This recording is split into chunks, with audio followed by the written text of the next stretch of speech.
All right, ladies and gentlemen, you are listening to the Nick and Joe Show. I am Joe. He is Nick.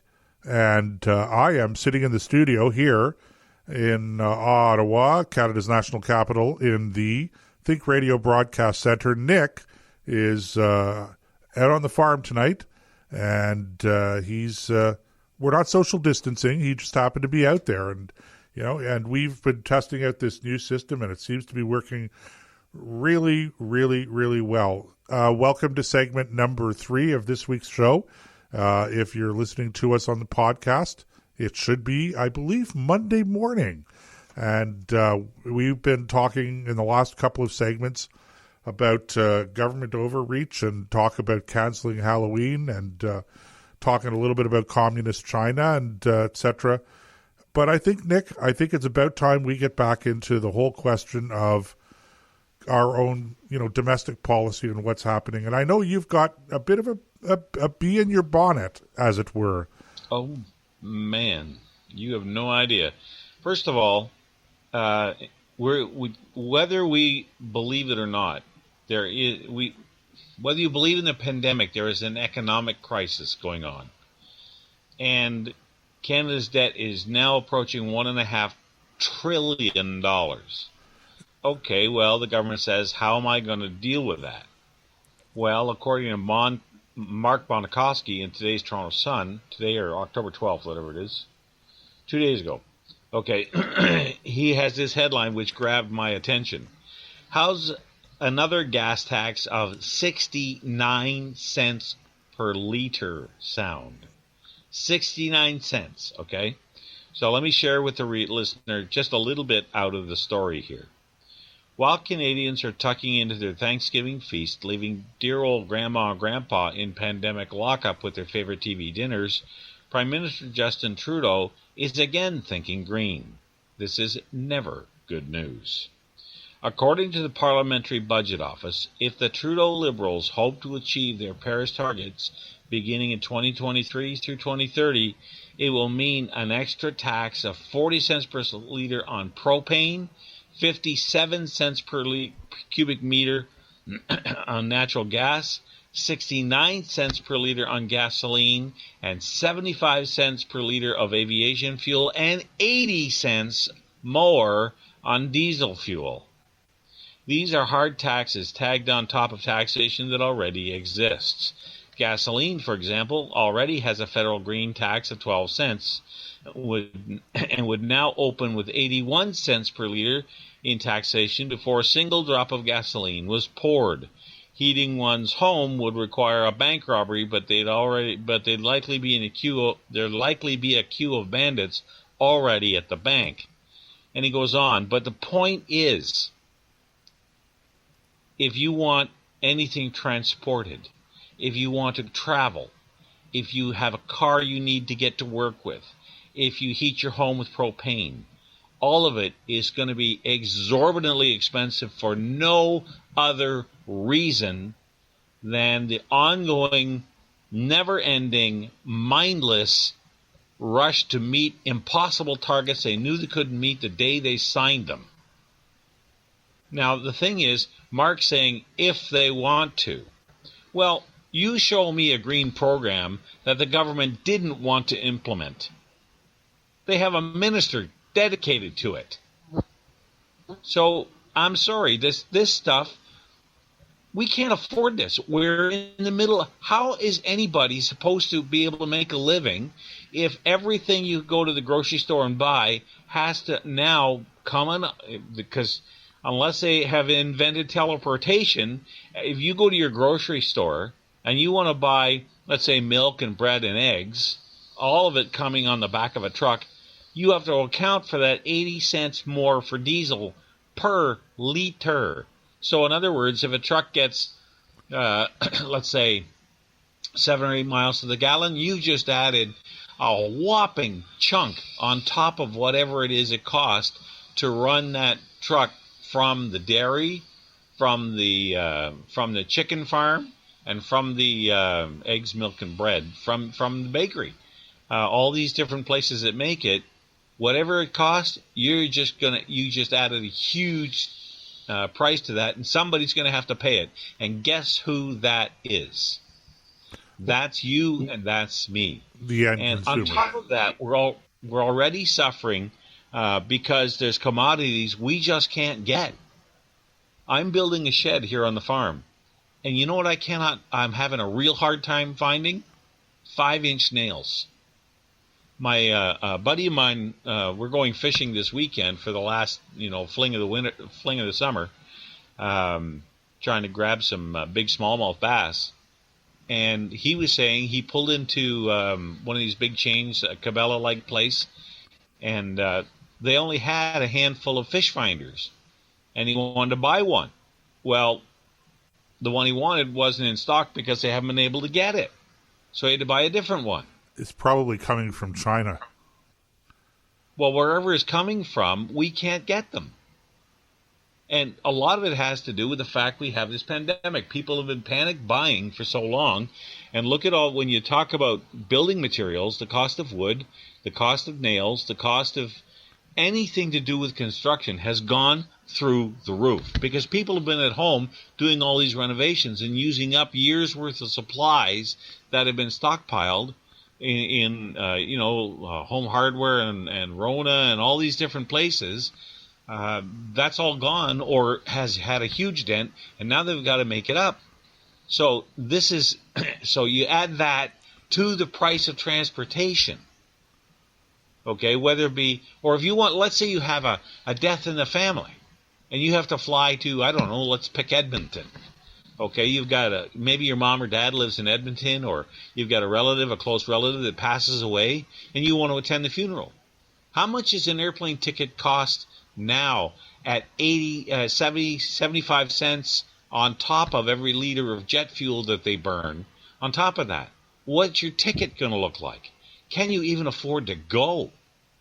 All of these kind of things have major impacts on everyday life, all to meet some fuzzy, feel-good, nebulous target they knew they couldn't meet in the first place. And if that doesn't fry your grits, I don't know what will. Do you fry grits? I don't know. I don't eat grits. Just sounded cool. Yeah, I don't know if you fry grits, actually. Anyway. Well, it won't milk your cow, that's for sure. Yeah, talk about being off topic. Look, there's some fundamental... I'm not taking issue with anything you said, Nick. I could say the same thing. I'm 100% in tune, lockstep with you, as they say. There is no space, no separation between Nick Vanderkrat and Joseph Ben-Ami on this topic. But I think that there are other aspects that have to be considered as well. And they're not being considered, I think, either by the general public and certainly not by the government officials who are floating these ideas. Okay? So here's first of all, here's the thing about this idea of a whopping 61 or 69 cent a liter tax on fuel. If you go to Europe, people are paying more than $2 a liter for gas. And guess what? They're still driving. So if the whole idea is to discourage driving in order to reduce, quote unquote, alleged greenhouse gas emissions to meet emission targets as set out in the Paris Accord, then it's a pipe dream. It will never happen because people are going to find a way to cut back in certain areas and to absorb the added tax. So that's issue number one. Taxing. Okay, before you go on to your other points, Joseph, let me deal with that one specifically. Europe is unique. You don't need a car. It's almost a luxury. They have a massive mass transit system over there that can take you anywhere fast and efficiently that we simply do not have. You cannot compare Europe to Canada or the United States, let's just generalize and say North America, because they're two completely A, cultures, and B, different transportation systems. You can get away with loading a rail car full of milk and cheese in Germany and take it from town to town and deliver it. No problem. But you can't do that here in Canada. So I understand what you're trying to say, but there's going to come a breaking point where people just can't afford to do the basic chores of life, like feed themselves, because the cost of transporting the goods to where they live is so high that it's untenable. There won't be any money in it, and people won't do it. Okay. But you're just illustrating the point I'm making, Nick, to be honest. I'm not disputing what you're saying. I'm just pointing out to you that as a strategy for reducing greenhouse gas emissions, quote unquote, it's a non-starter. It doesn't work.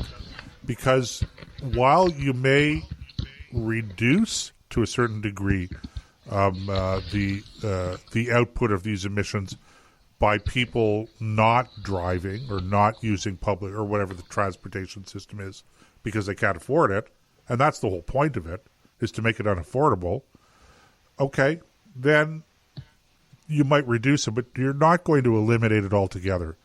And so as a strategy for getting to quote-unquote net zero, it doesn't work. But the second point that I have to make, and I think the more immediate problem, aside, so let's set aside climate change, global warming, greenhouse gas emissions, and let's just talk about the public debt. Well in excess now in this country of over $1 trillion. And if you're going to increase taxes, particularly taxes on something that you want to eliminate the behavior or reduce the behavior, and that's the purpose of the tax, then what happens when you actually succeed, if you succeed in eliminating that behavior? Well, the tax revenue from it disappears as well. So how do you pay for the deficit? How do you pay the debt down if you are imposing a tax that ultimately is going to suppress the very activity that you're taxing? It doesn't make sense. It makes no sense whatsoever. Well, look who we're talking about. But you see, I understand, Nick. You want, God bless you, Nick. You want to make this into a partisan issue, and I agree with you that socialists and Bolsheviks and communists and liberals and progressives are going to be at the front of the line to support measures like this. But in the back of the same line are going to be the foolish, ignorant, Me Too conservatives who just can't stand the idea of stepping out of line and saying, you know what, we're going to take a position that isn't just nuanced, but is diametrically opposed to this proposal or this idea because the idea is so colossally bad and stupid. So they try to nuance everything. So I don't see this as that big a partisan issue. I see this as being a government versus common sense issue. And while I'll be the first person to agree that people on the left in the political realm are going to be more quick to jump on this bandwagon, and they're going to be more adamant about sticking with it, I do not want anybody out there who's listening to be under any shred of illusion that somehow or other the conservatives are going to oppose this kind of thing. I've just been in this business for too long, and call me cynical, Nick, but I'm at my wit's end when it comes to conservatives who just don't want to stand up and make the obvious, strong, principled arguments in the opposite direction. And as a consequence of that, Nick, people don't follow. People don't follow because nobody's leading them. And it frustrates me to no end. I've said that and it should. And this is why I've said for years now